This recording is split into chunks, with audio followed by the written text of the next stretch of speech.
एक बार भगवान बुद्ध के पास एक आदमी आता है।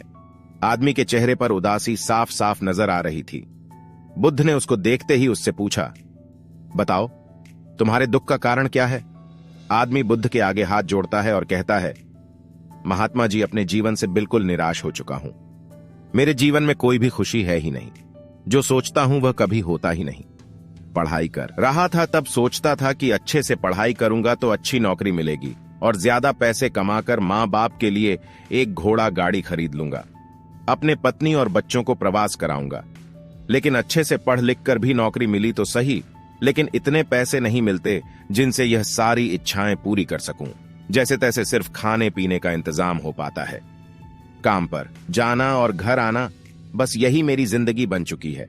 आदमी की बातें सुनकर बुद्ध उसको पास के एक बगीचे के नजदीक लेकर गए। बुद्ध ने उस आदमी से कहा कि मैं तुम्हारी सारी समस्याओं का हल बता दूंगा, लेकिन उसके लिए तुम्हें मेरा एक कहा मानना होगा। आदमी ने कहा, वह हर बात मानेगा। तथागत उसे एक पास के फूलों के बगीचे के पास लेकर गए। बुद्ध ने आदमी से कहा कि तुम इस बगीचे में जाओ और तुम्हें जो सबसे सुंदर फूल नजर आए उसे मेरे लिए तोड़ कर ले आओ। बस एक बात ध्यान में रखना कि तुमको बिल्कुल सीधे चलते हुए फूलों को देखना है और जो फूल सुंदर लगे उसे चुनकर लाना है। एक बार जिस फूल के आगे तुम निकल गए उसे तुम पीछे मुड़कर नहीं तोड़ सकते। आदमी बुद्ध की बात ध्यान से समझने के बाद बगीचे में गया।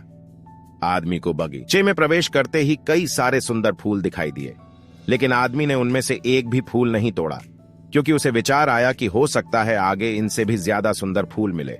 अधिक सुंदर फूल की आशा में आदमी बगीचे के अंतिम छोर तक पहुंच गया। अब हालत यह थी कि बगीचे के अंतिम छोर पर कुछ फूल तो थे, लेकिन सारे सूखे हुए थे। आदमी को काफी पछतावा हुआ कि उसने पहले ही कोई सुंदर फूल क्यों नहीं तोड़ लिया। उस आदमी के पास अब सूखे हुए फूल में से फूल तोड़ने के अलावा कोई रास्ता नहीं बचा था। उसने वन सूखा फूल तोड़ा और बुद्ध के पास वापस लौटा।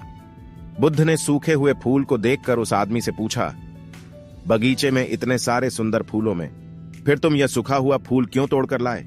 आदमी ने कहा, इस विचार से कि आगे और अधिक सुंदर फूल मिलेगा, मैंने सभी सुंदर फूलों को पीछे छोड़ दिया, इसलिए मुझे अंत में यह सूखा हुआ फूल तोड़कर लाना पड़ा।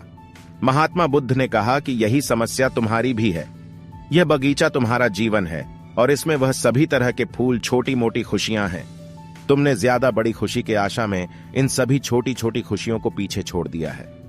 घोड़ा, गाड़ी पाकर शायद तुम्हारे माता पिता इतने खुश ना हो जितना तुम उनके पास बैठकर उनसे बातें करोगे, उनकी सेवा करोगे तब होंगे। किसी बड़े पर्यटन स्थल पर जाकर तुम्हारे बीवी बच्चे खुश हो सकते हैं, लेकिन उससे भी ज्यादा खुश वो तब होंगे जब तुम उनके साथ समय बिताओगे, उनसे प्यारी बातें करोगे, उनके साथ खेलोगे, उनके साथ अपने मन की बातें साझा करोगे। महात्मा बुद्ध की बातें उस आदमी को समझ में आ गई और उसकी विचारधारा बदल गई। वह अपने उसी पुराने जीवन में खुश रहने लगा जिसमें वह पहले दुखी रहा करता था। दोस्तों, यही तो हम भी अपने जीवन में करते हैं। हमारे पास जो है उसका महत्व नहीं समझते और फिर कुछ और ज्यादा पाने की आस में जो है उसका भी आनंद या सुख लेना भूल जाते हैं। और जब समय बीत जाता है तो हमें लगता है कि हमारे जीवन में कभी सुख या खुशियां आई ही नहीं। Thank you for watching the video.